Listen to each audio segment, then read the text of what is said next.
Assalamualaikum warahmatullahi wabarakatuh. Selamat pagi dan salam sejahtera bagi kita semua. Yang saya hormati Bapak Kepala Sekolah SDN 2 Kamas, dan yang saya hormati Bapak Ibu Guru SDN 2 Kamas. Puji syukur marilah kita panjatkan kehadirat Allah Subhanahu wa Ta'ala karena atas ini kita dapat hadir pada acara siang hari ini dalam acara diseminasi budaya positif program guru penggerak. Hadirin yang terhormat, sebelum memulai acara hari ini, terlebih dahulu mari kita ucapkan basmalah bersama-sama. Bismillahirrahmanirrahim. Adapun susunan acara, yang pertama adalah pembukaan, yang kedua menyanyikan lagu Indonesia Raya, yang ketiga sambutan dari Bapak Kepala Sekolah, yang keempat pemaparan dari diseminasi budaya positif, dan yang terakhir penutupan. Langsung saja, marilah kita menyanyikan lagu Indonesia bersama-sama. Hadirin kami persilakan untuk berdiri.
Hadirin dipersilakan duduk kembali.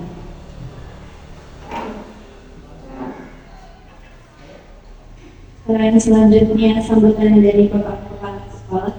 Hadirin kami persilakan.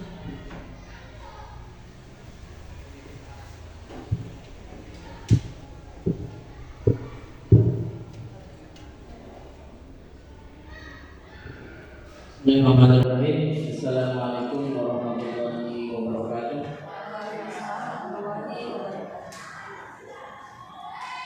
Dewan Guru yang saya hormati serta khusus calon guru penggerak Kabupaten Majalengka, saya banggakan. Alhamdulillah pada kesempatan kali ini kita bisa bersama-sama di tempat dan waktu yang tepat, di mana kita akan mendapatkan hal-hal positif dari PDP yang sudah beberapa sudah 1 bulan ya, 3 bulan sudah melalui penyelenggaraan di program pendidikan guru penggerak. Salawat dan salam semoga dilimpahkan dicurahkan pada teladan kita dan Muhammad SAW. Pada kepadanya salawatnya berjalan semangat dan kita selalu berjalan berdoa. Hadirin sekalian saya hormati, sebagaimana kita ketahui bahwa dunia pendidikan itu dunia kompleks dan berubah. Kenapa saya katakan demikian? Karena seperti seperti kita manusia selalu berubah dari satu titik ke titik lain. Pun demikian dengan pendidikan, selalu ada perubahan, selalu ada penyesuaian yang baik, yang positif, yang tentunya semua berharap perubahan itu menuju kepada kesuksesan pendidikan Indonesia yang mudah-mudahan cita-cita di Indonesia Emas 2045 itu tercapai. Selanjutnya kami di SDN Buah Kapas selalu mendorong untuk semua komponen bersama berkolaborasi untuk mewujudkan cita-cita yang sudah dituangkan dalam visi sekolah kita yang sudah kita hafal. Di situ ada sakti, sehat, aktif, kreatif, berbasis teknologi dan sebagainya. Pada dimensi kreatif inilah kami masukkan dalam visi. Kenapa? Karena kreativitaslah yang bisa merubah peradaban. Kreativitaslah yang bisa merubah suatu peradaban. Tanpa kreativitas ini sampai saat ini tidak akan terbang. Tanpa kreativitas sampai saat ini tidak ada teknologi. Oleh karena itu kreativitaslah sangat dibutuhkan dalam menyukseskan pendidikan Indonesia. Dan kita berharap bahwa siswa kita itu betul-betul kreatif. Nah, kreativitas siswi tersebut dibidangi atau diawali dari guru yang kreatif. Oleh karena itu saya sangat menyambut gembira ketika guru-guru di sekolah kami masuk kepada program guru penggerak. Karena memang di situ kreativitas, kemudian ilmu pendidikan, ilmu kepemimpinan ada di situ. Oleh karena itu sangat bangga bahagia dengan adanya TGP. Kalau kami mudah-mudahan bisa lolos mendapat predikat TGP. Ini luar biasa sekali bagi kami, bagi pimpinan sekolah ini sangat bangga ketika ada yang masuk dalam guru penggerak. Karena nanti outputnya juga siswa pendidikan di Kapas. Jadi saya sangat apresiasi, sangat bangga dengan adanya program guru penggerak dan sudah masuk kepada guru penggerak dari sekolah. Jadi sekalian, hal-hal positif dari guru penggerak nanti tolong di-sharekan, tolong diseminasikan. Ini hari ini kita akan menyimak diseminasi budaya positif yang sudah diprogramkan di guru penggerak, program guru penggerak. Kemudian nanti outputnya dirasakan oleh kita semua, walaupun belum masuk kepada pendidikan guru penggerak, tapi nanti mudah-mudahan bisa termotivasi untuk bisa masuk ke guru penggerak. Itu saja yang mungkin ingin disampaikan. Kurang lebih mohon maaf. Assalamualaikum warahmatullahi wabarakatuh. Program pendidikan guru penggerak oleh Ibu Siti Maulana kepada kami bersama. Bapak Ibu mohon izin berdiri.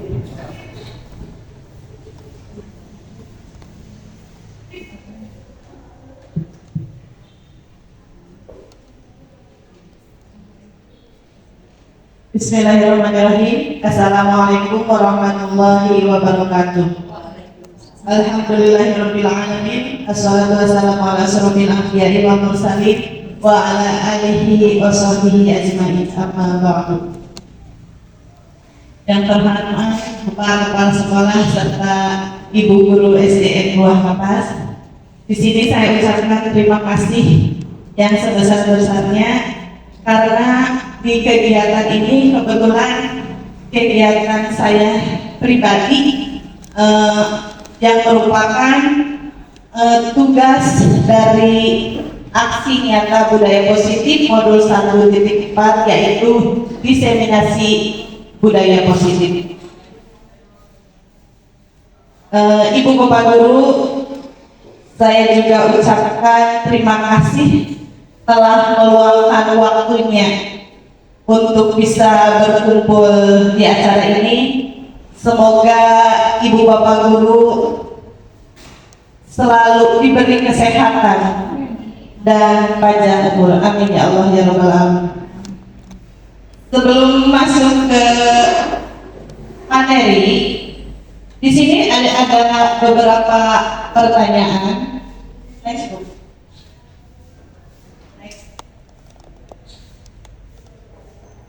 Sebelum masuk ke materi, di sini saya akan bertanya terlebih dahulu. Ada pertanyaan formatik. Yang pertama yaitu hukuman dapat mendisiplinkan anak. Itu betul atau salah menurut Ibu Bapak? Boleh? Ada yang bisa berpendapat? Hukuman dapat mendisiplinkan anak, itu betul atau salah? Ada yang berpendapat? Ada yang beda pendapatnya? Bu Santi salah. Yang lainnya gimana?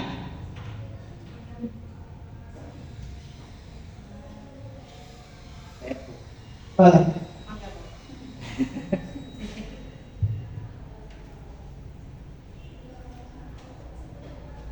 Kalau menurut saya di beberapa kondisi tertentu perlu untuk memberikan hukuman, tapi di kondisi tertentu.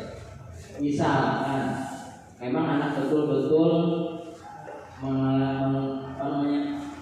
mendapati kesalahan yang fatal. Kalau yang fatal itu menurut saya perlu ada efek jerahnya berupa hukum. Tapi itu juga dengan cara yang terukur, yang mendidik, yang tidak begitu keras. Itu menurut saya. Jadi pada kondisi tertentu boleh atau disetuju dengan standar itu. Itu. Terima kasih Bapak Kepala. Pendapat Bapak berarti lihat kondisi tersebut ya Pak. Ada yang beda? Ada yang mau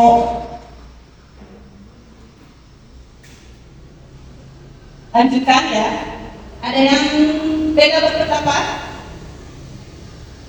Lanjut yang kedua yaitu pemberian hukuman dengan hal positif seperti membaca atau membersihkan halaman sekolah dapat meningkatkan disiplin anak. Itu benar atau salah atau kurang tepat pendapat seperti itu? Ada yang berpendapat pemberian hukuman?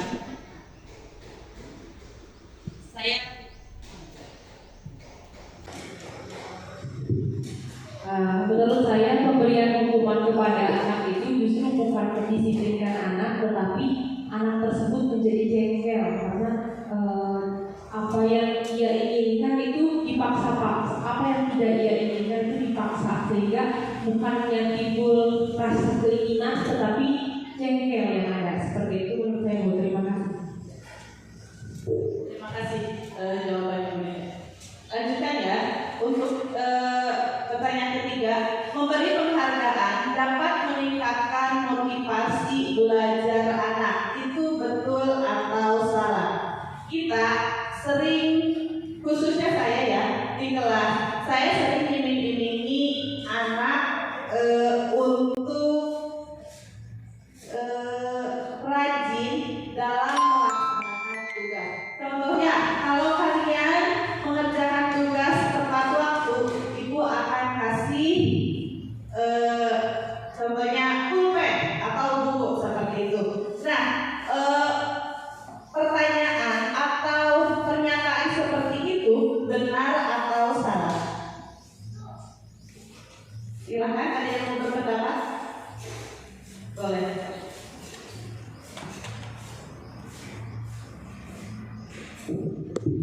Oke, terima kasih Ibu Uut telah memberikan kesempatan kepada saya. Menurut saya, penghargaan apakah dapat meningkatkan motivasi belajar anak? Menurut saya, ketika seorang anak diberikan motivasi berupa penghargaan, itu akan membuat anak ketika dia melakukan sesuatu itu ketergantungan dengan penghargaan atau reward ya Bu, apalagi sekarang bahkan saya sendiri pernah melakukan hal tersebut. Jadi anak itu melakukan sesuatu itu karena ingin atau didasari dengan adanya reward, tidak dengan kehendak hati dia karena ingin mencapai apa yang dia inginkan, tetapi tujuannya itu ingin mendapatkan reward. Jadi menurut saya penghargaan seperti reward itu tidak baik karena akan menjadikan motivasi yang kurang baik untuk anak. Akan tetapi ketika kita penghargaan tersebut kita ubah ke dalam bentuk penghargaan berupa verbal, sebagaimana penghargaan tersebut seperti kita memberikan penghargaan ketika anak melakukan sesuatu, kita berikan penghargaan berupa oke, bagus, kamu hebat, kamu pintar, seperti itu. Kemudian penghargaan juga itu tidak memunculkan motivasi intrinsik anak seperti itu. Jadi alangkah baiknya kita harus bisa mengkreasikan bentuk penghargaan kepada anak itu, penghargaan yang lebih baik untuk memunculkan motivasi benar-benar motivasi intrinsik dari dalam dirinya ingin melakukan atau mencapai sebuah tujuan tersebut dengan keinginan hatinya, bukan ingin mendapatkan reward seperti itu. Kemudian reward juga dapat menimbulkan peserta didik yang tidak mendapatkan itu kecemburuan sosial. Jadi anak yang lainnya itu saya tidak mau karena saya selalu kalah, seperti itu. Itu menurut saya Bu. Terima kasih. Terima kasih Bu Sati atas pendapatnya. Nanti dari 3 pertanyaan ini kita bahas satu persatu.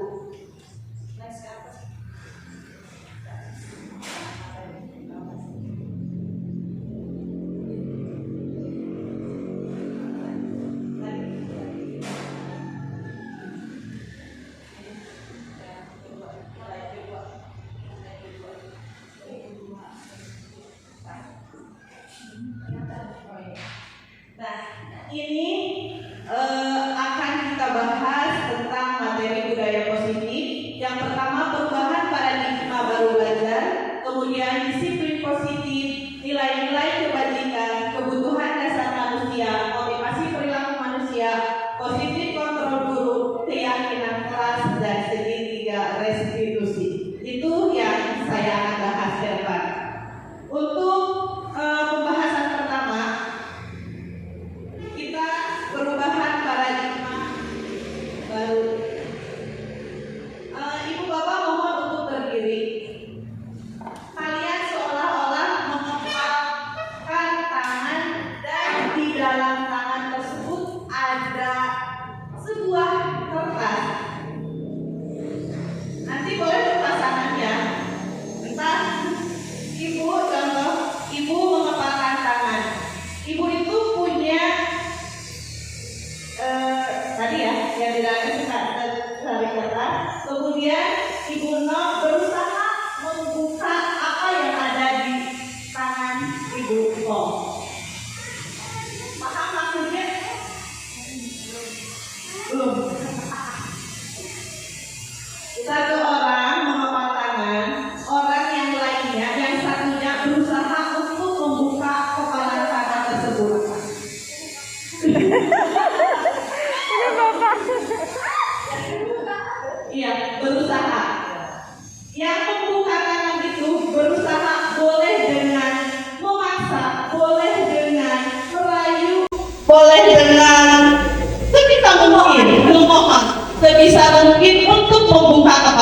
tersebut. Bisa dipraktekkan? Bisa? Boleh. Berpasangan ya.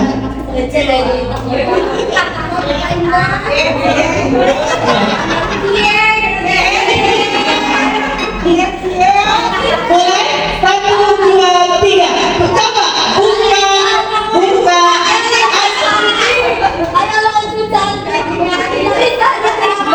Ya udah selesai. Ada yang dapat bisa menyimpulkan atau apa pelajaran yang dapat diambil dari kita mengepalkan tangan?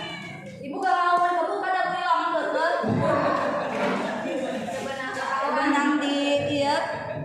Tidak mau Bu Saya ibaratkan itu perubahan diri saya. Saya ingin berubah menjadi lebih baik. Tapi orang yang ingin membuka kepala saya memaksa atau merayu, ibu kau berubah, ibu jangan berubah seperti itu. Paham maksudnya? Ada sekeliling orang tersebut untuk berusaha atau melarang saya untuk membuka atau melarang saya tidak usah berubah lebih positif lagi. Paham maksudnya ibu? Selanjutnya itu dari perubahan paradigma. Ya, teks.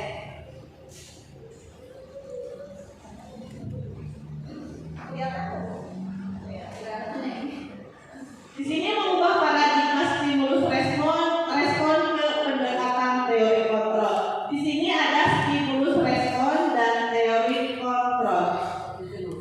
Stimulus respon itu realitas atau kebutuhan kita sama. Contohnya, saya itu di kelas ngasih tugas kepada siswa.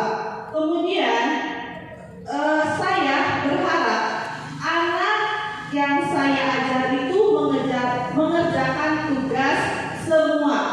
Kalau anak tersebut mengerjakan tugas semua, berarti itu saya termasuk stimulus respon. Jadi apa yang saya berikan, apa yang saya harapkan dengan kenyataannya itu sama.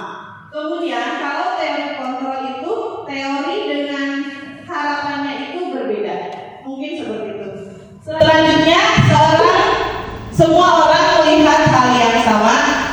Kalau teori kontrolnya setiap orang memiliki gambaran berbeda. Yang ketiga, kita mencoba mengubah orang agar berpandangan sama dengan kita. Kemudian teori kontrolnya kita berusaha memahami pandangan orang lain tentang dunia. Perilaku buruk dilihat sebagai suatu kesalahan. Kalau teori kontrolnya, semua perilaku memiliki tujuan. Orang lain bisa mengontrol saya. Teori kontrolnya hanya Anda yang bisa mengontrol diri Anda. Kemudian saya bisa mengontrol orang lain. Teori kontrolnya Anda tidak bisa mengontrol orang lain. Selanjutnya pemaksaan. Anda pada saat rujukan gagal. Teori kontrolnya kolaborasi dan konsensus penciptaan pilihan-pilihan baru. Next Bu. Nah, kita masuk ke dalam budaya positif. Ibu bapak sebelumnya sudah mendengar tidak tentang budaya positif. Di sini disiplin berasal dari kata disiplina yang berarti belajar. Disiplin mengacu pada disiplin diri yang memiliki tanggung jawab terhadap apa yang kita lakukan berdasarkan nilai-nilai yang diyakini. Disiplin positif merupakan salah satu cara penerapan disiplin yang bertujuan untuk menumbuhkan kesadaran serta memberdayakan peserta didik tanpa imbalan atau penghargaan, reward, ancaman atau hukuman. Nah, tadi pertanyaan formatif tadi yang tidak sudah ada masuk di sini ke dalam disiplin positif. Kemudian, sebagai pendidik, tujuan kita adalah menciptakan peserta didik yang memiliki disiplin diri, sehingga mereka berperilaku mengacu kepada nilai-nilai kebijakan universal dan memiliki motivasi intrinsik dalam perubahan perilaku ke arah yang lebih baik. Selanjutnya,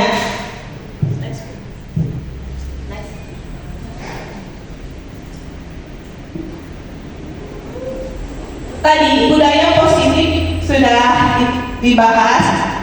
Budaya positif yang saya terapkan selama mengikuti CGP ini, salah satunya yaitu penerapan 5S. Penerapan 5S ini sopan, santun, salam, senyum, sapa. Itu yang saya terapkan. Kemudian selain itu juga di kelas saya sudah menerapkan sholat duha setiap hari. Yang dulunya sholat duha tersebut kita laksanakan di sekolah cuma seminggu sekali ya Ibu Bapak. Tapi alhamdulillah sejak mengikuti CGP saya sudah mulai menerapkan sholat duha berjamaah setiap hari, khususnya kelas yang saya ajar. Kita masuk ke dalam nilai-nilai kebajikan. Di sini ada contoh nilai kebajikan institusi dan organisasi. Yang pertama ada profil pelajar Pancasila, beriman dan bertakwa pada Tuhan Yang Maha Esa dan berakhlak mulia, berkebinekaan global, gotong royong, mandiri, kreatif, dan bernalar kritis. Selanjutnya ini ada 3 contoh organisasi ya. Ada FYP sama keterampilan hidup. Bapak Ibu bisa lihat di depan contoh-contohnya seperti ini. Selanjutnya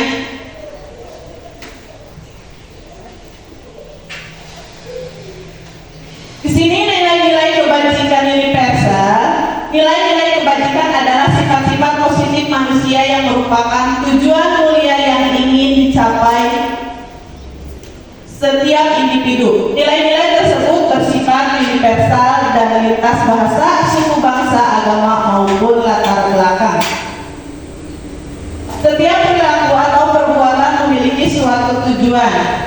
Dengan memainkan nilai-nilai kebajikan yang diyakini seseorang, maka motivasi intrinsiknya akan terbangun sehingga menggerakkan motivasi dari dalam untuk dapat mencapai tujuan yang mulia yang diinginkan. Kemudian, nilai-nilai kebajikan yang ingin dicapai oleh setiap anak Indonesia kita kenal dengan profil pelajar Pancasila, yaitu beriman dan bertakwa, mandiri, bernalar kritis, berkebinekaan global, bergotong royong, dan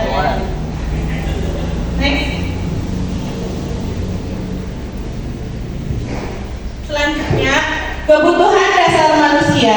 Di sini kebutuhan dasar manusia adalah segala sesuatu yang kita lakukan untuk mendapatkan apa yang kita inginkan. Seluruh tindakan yang kita lakukan memiliki tujuan tertentu dan semua usaha terbaik yang kita lakukan adalah dalam rangka agar kebutuhan dasar kita terpenuhi dengan baik. Selanjutnya, di sini ada 5 kebutuhan dasar manusia. Yang pertama, bertahan hidup.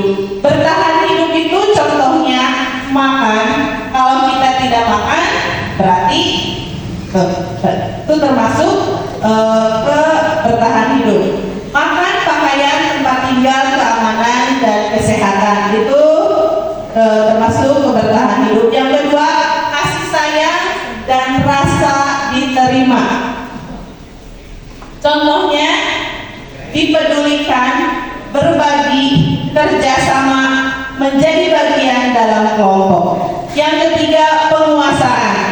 Penguasaan itu ada harga diri, keinginan untuk dianggap, memimpin, berprestasi, diakui, dan didengar.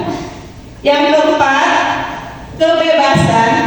Kebebasan itu mandiri, memiliki pilihan, mencoba hal baru, maupun mengendalikan arah diri. Yang kelima, kesenangan, yaitu bermain, humor, antusiasme, dan tertawa. Ibu Bapak, di sini saya akan memberikan contoh. Ada seorang murid, kita ambil saja contohnya si Marwan.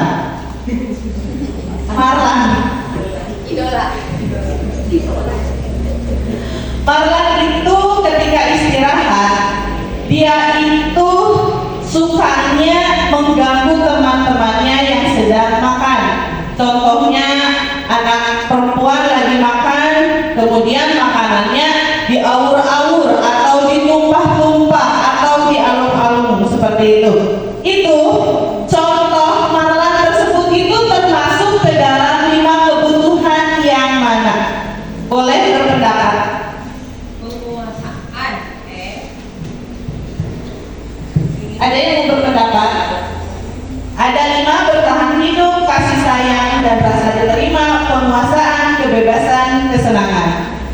Kebiasaannya atau senangnya itu mengganggu teman yang lagi makan, dan makanannya suka dihambur-hamburkan, suka dialung-alungkan. Ada yang mau berpendapat? Boleh.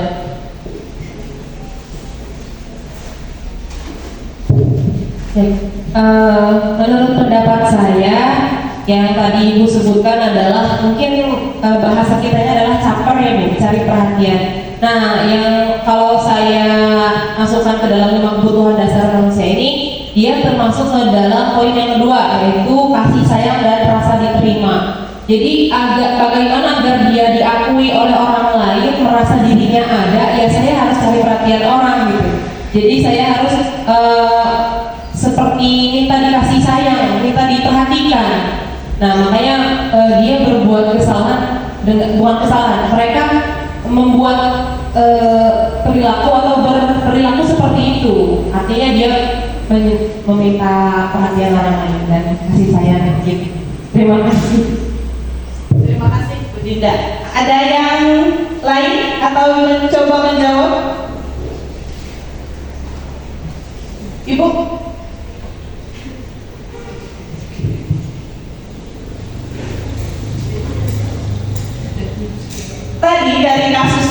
Dari kasus Marlan tadi, kita Bu Dinda kasih jawaban yaitu tentang kasih sayang dan rasa diterima.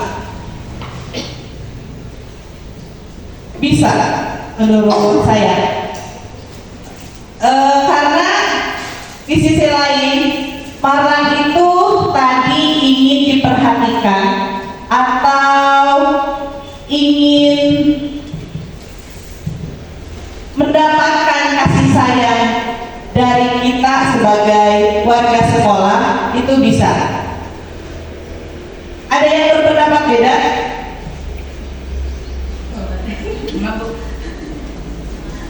Sama. Itu kasus dari Marlan yang sudah contoh real atau contoh nyata yang ada di sekolah saya, yaitu SDN Buah Kabasan. Kemudian, next Bu. Di sini motivasi perilaku manusia itu terbagi menjadi 2. Yang pertama motivasi ekstrinsik, yang kedua motivasi intrinsik. Motivasi ekstrinsik di sini motivasi yang datangnya itu dari luar. Contohnya kita mendapatkan imbalan atau penghargaan dari orang lain. Misalkan saya itu memberikan tugas kepada murid.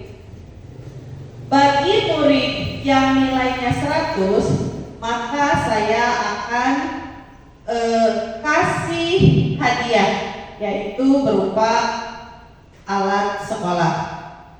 Kemudian anak tersebut belajar dengan sungguh-sungguh karena mereka itu ingin mendapatkan hadiah. Berarti itu termasuk contoh motivasi ekstrinsik.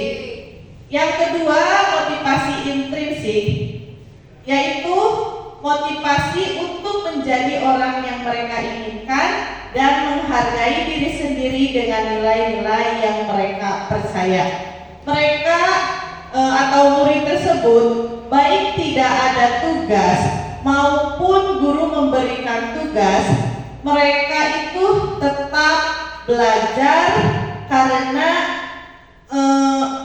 menghargai dirinya sebagai pelajar. Selanjutnya yaitu identitas sukses atau gagal. Di sini ada hukuman, ada konsekuensi, dan ada restitusi. Hukuman yaitu tindak terencana atau secara tiba-tiba. Kemudian murid tidak tahu apa yang akan terjadi atau tidak dibatalkan. Kemudian bersifat satu arah dan berupa hukuman fisik. Contohnya, anak-anak bermain bola di dalam kelas. Anak tersebut tiba-tiba bola tersebut tiba-tiba kena ke kaca dan akhirnya kaca tersebut pecah. Nah, itu termasuk hukuman, dan kemudian guru tersebut memberikan hukuman untuk mengganti kaca tersebut atau menyuruh murid tersebut untuk lari mengelilingi lapangan.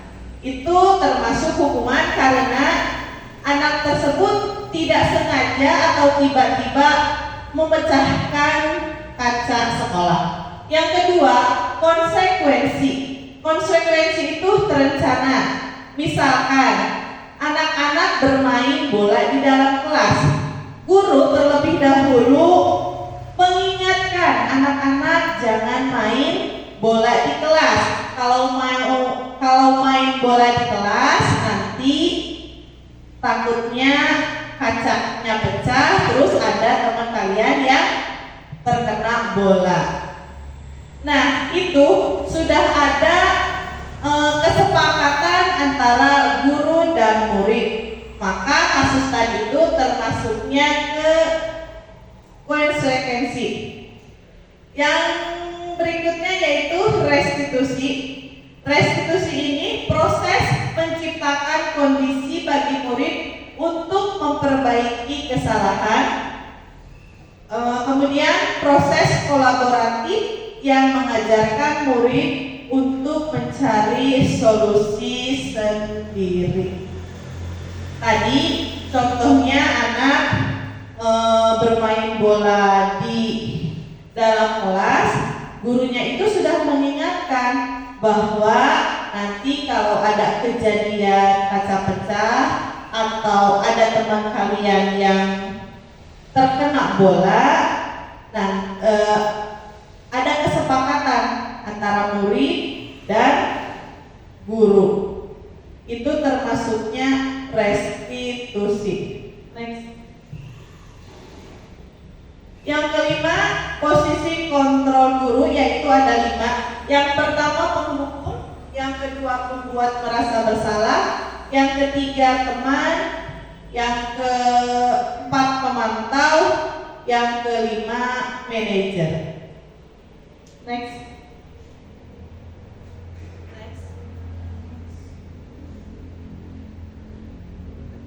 Ini contoh penerapan 5 kontrol guru, yaitu guru sebagai penghukum. Di sini hormat pada bendera selama 1 jam. Contohnya, siswa kesiangan mengikuti upacara bendera. Kemudian siswa tersebut dihukum oleh guru untuk hormat kepada bendera selama 1 jam. Itu berarti termasuk guru sebagai penghukum. Kemudian yang kedua, merasa bersalah. Merasa bersalah yaitu berapa kali ibu atau bapak harus memberitahu kamu selalu saja mengecewakan ibu dan bapak. Ibu bapak sekalian, di sini guru sebagai pembuat merasa bersalah terhadap muridnya. Murid tersebut sudah melakukan beberapa kesalahan. Penerapan 5 kontrol guru yang ketiga yaitu guru sebagai teman. Di sini guru berkata kepada murid seolah-olah sebagai teman atau ngobrol, berbicara sama seperti kepada teman. Ayo dong ikut aturan sekolah, tolong bantu ibu, tolong bantu bapak ya, sekali ini saja.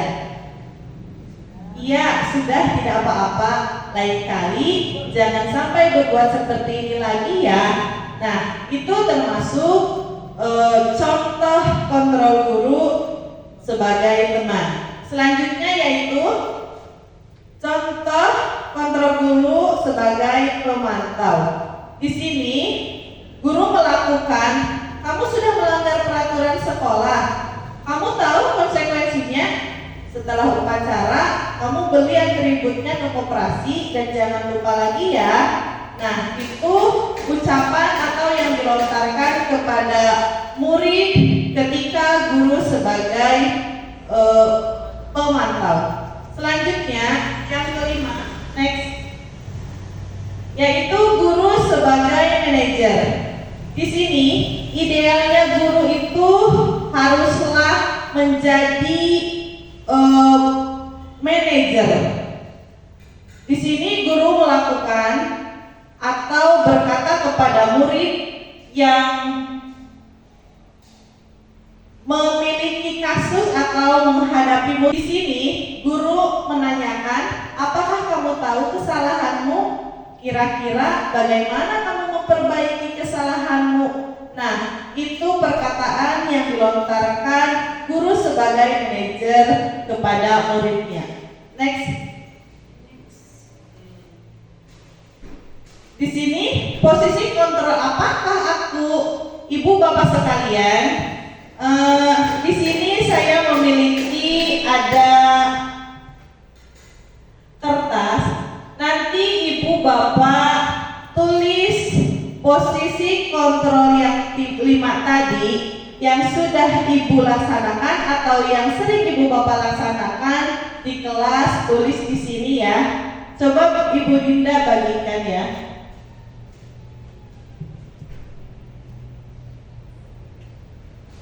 Tulis ya. Ditutup aja, nggak usah dikasih tahu ke yang lainnya.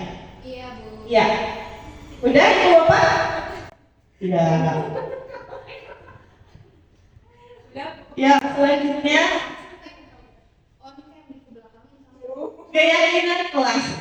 Di sini keyakinan kelas, ibu bapak mungkin ibu bapak sebelumnya sudah melakukan keyakinan kelas dengan murid-murid yang ibu bapak ajar.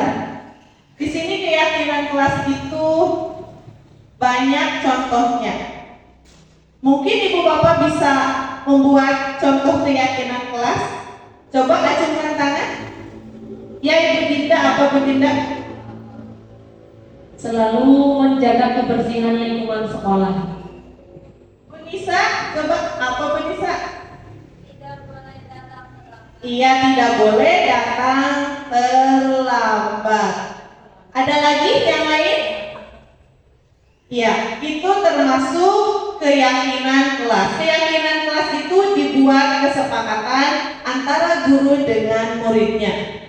Selanjutnya, pembentukan keyakinan kelas di sini bersifat abstrak, berupa pernyataan universal, dibuat dalam pernyataan positif, sedikit saja agar mudah diingat, sesuai dengan kondisi kelas dan sekolah, sehingga mudah diterapkan. Semua warga sekolah agar warga kelas dilibatkan saat membuat keyakinan kelas. Itu pembentukan keyakinan kelas. Next, Bu.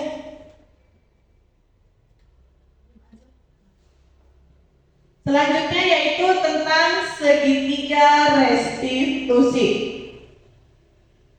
Di sini segitiga restitusi yang pertama yaitu menstabilkan identitas, yang kedua validasi tindakan yang salah, yang ketiga menanyakan keyakinan. Next, Bu.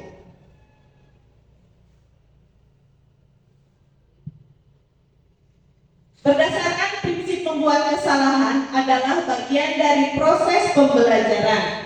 Di sini menstabilkan identitas yaitu berbuat salah itu tidak apa-apa.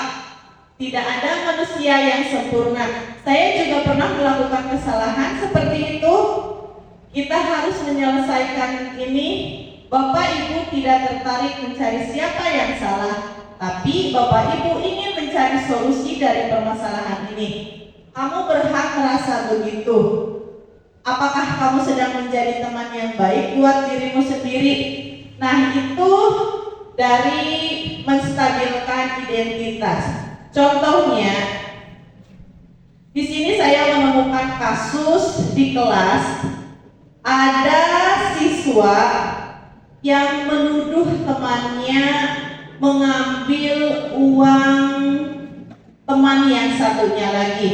Di situ saya melakukan, untuk menyelesaikan masalah tersebut, saya melakukan segitiga restitusi. Yang pertama, menstabilkan identitas. Di sini saya menanyakan anak tersebut yang menuduh temannya mengambil uang teman yang satunya lagi. Contoh, namanya sebut saja Zahra. Zahra itu orang yang tertuduh oleh Tia. Tia menuduh Zahra mengambil uang saudara Nida. Terus di sini saya menanyakan kepada Zahra, Zahra, apakah kamu mengambil uang? Zahra menjawab, dan sambil marah dia bilang kesal, dia marah, dia tidak terima karena dituduh mencuri uang oleh Tia. Nah, itu yang saya lakukan, yaitu menstabilkan identitas. Next, Bu. Selanjutnya yaitu tindakan yang kedua, validasi tindakan yang salah. Di sini saya melakukan kepada Zahra, yaitu saya menanyakan, padahal kamu bisa melakukan yang lebih buruk dari ini. Tadi Zahra melakukan kepada Tia, kepada yang menuduh Zahra itu memarahi Tia di depan teman-temannya. Di sini saya bertanya kepada Zahra, Zahra, padahal kamu bisa melakukan yang lebih buruk dari ini ya, tapi Zahra tidak melakukan hal yang lebih buruk tadi. Zahra cuma melakukan memarahi Tia di depan teman-temannya. Kemudian kamu pasti punya alasan mengapa melakukan hal itu. Iya, Zahra alasannya karena kesal telah dituduh oleh Tia mengambil uang. Selanjutnya, kamu patut bangga pada dirimu sendiri karena kamu telah melindungi sesuatu yang penting buatmu. Iya, di situ Zahra ada pembelaan diri, tidak diam saja setelah dituduh oleh Tia. Next, Bu. Yang ketiga yaitu menanyakan keyakinan kelas.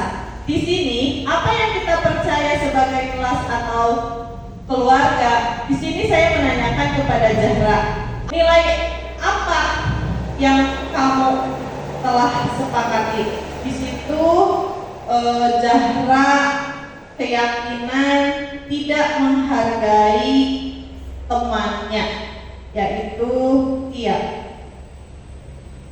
Selanjutnya, apa bayangan kita tentang kelas yang ideal? Kamu mau jadi orang yang seperti apa?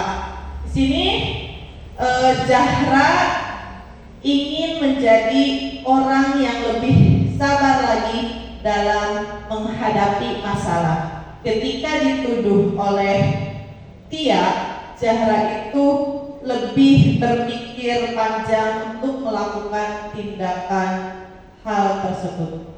Next, Bu. Baik, Ibu Bapak Guru, ini yang saya dapat bisa sampaikan. Semoga apa yang telah saya sampaikan ini Ibu dan Bapak Guru bisa menerapkannya di dalam kelas masing-masing. Sekian, wassalamualaikum warahmatullahi wabarakatuh. Alhamdulillahirrahmanirrahim. Pemaparan diseminasi budaya positif programnya dengan guru pemerhati hari ini telah usai. Barangkali Bapak Ibu mau memberikan refleksi terlebih dahulu.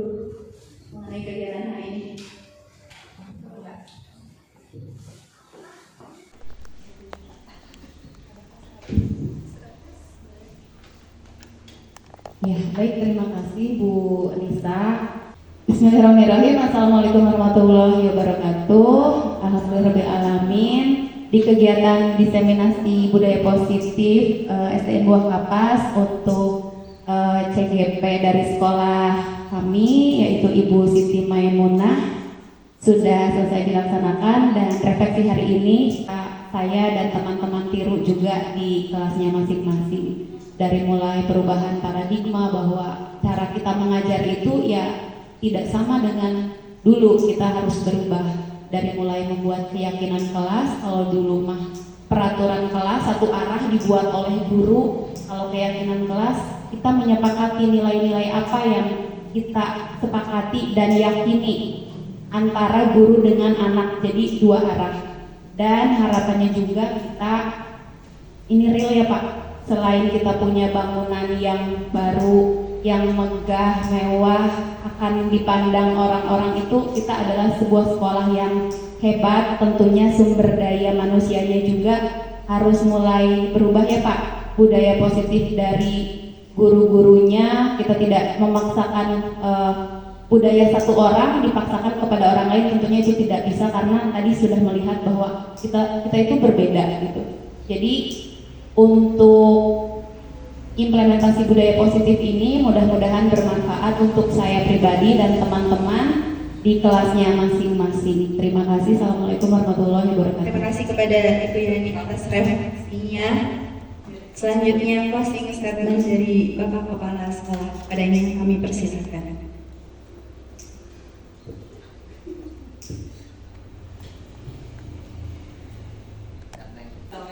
Baik, sebagai closing statement dari saya, bahwasannya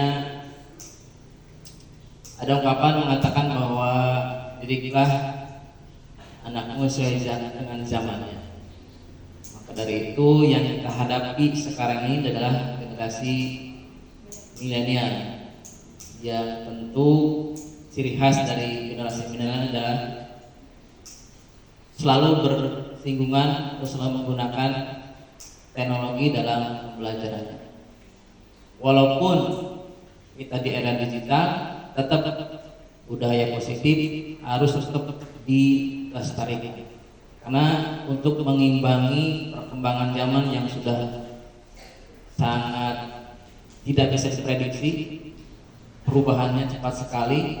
Oleh karena itu, tetap budaya positif itu sangat diperlukan dalam rangka mengcounter hal-hal negatif yang kita alami di era milenial ini. Jadi intinya budaya positif dilestarikan, dikembangkan supaya bisa mengcounter hal-hal negatif dari generasi milenial sekarang. Saja mungkin closing statement dari saya. Atas closing statementnya, sekali lagi kami ucapkan terima kasih atas kehadirannya kepada Bapak dan Ibu Guru SDN Buah Kapas. Akhirul kalam, wassalamualaikum warahmatullahi wabarakatuh.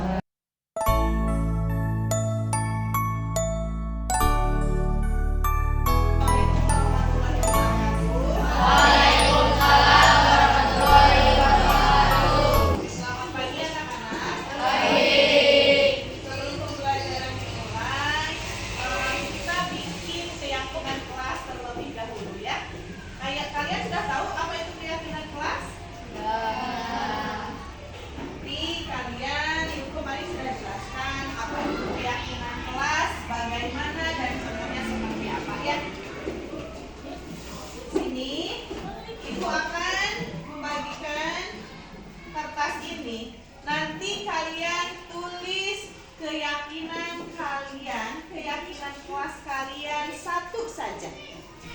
Contohnya, mendengarkan ibu guru ketika ibu guru sedang menerangkan pelajaran. Nah, itu keyakinan kelasnya. Terus apa lagi? Tidak datang, tidak terlambat, datang ke sekolah. Terus apa lagi contohnya? Ada yang bisa memberikan contoh? Keyakinan kelas. Nanti kalau kalian sudah ditulis keyakinan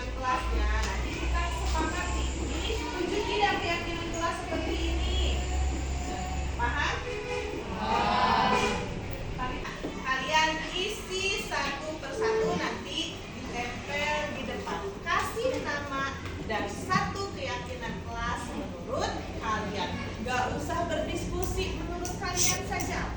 Paham? Ya.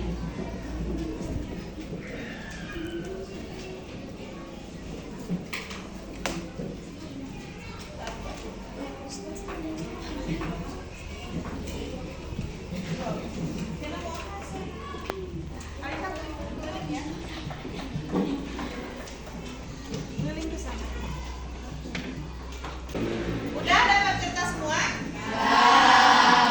Coba kalian tulis nama dan keyakinan kelas. Satu saja ya.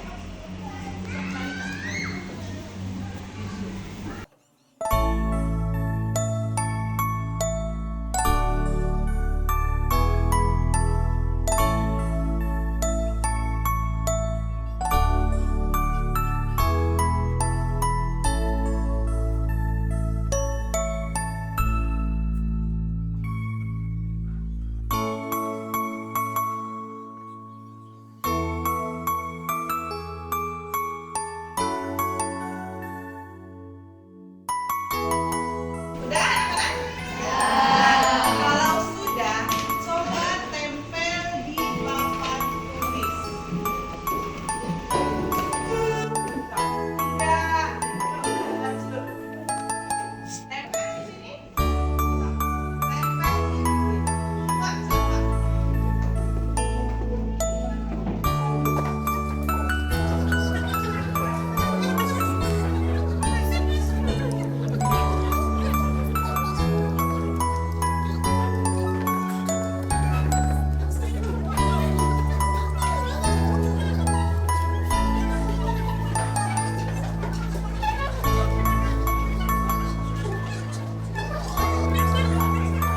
Udah ditempel semua?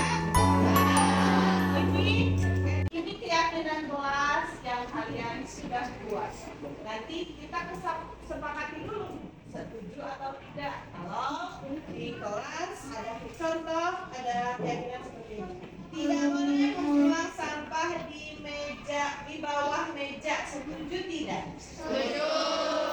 Kalau ada yang tidak taat keyakinan kelas, berarti kalian teman-teman yang lainnya mengingatkan. Ya? Keyakinan kelas nanti kita tempel di pajang di dinding. Untuk keyakinan kelas hari ini cukup sekian. Wassalamualaikum warahmatullahi wabarakatuh.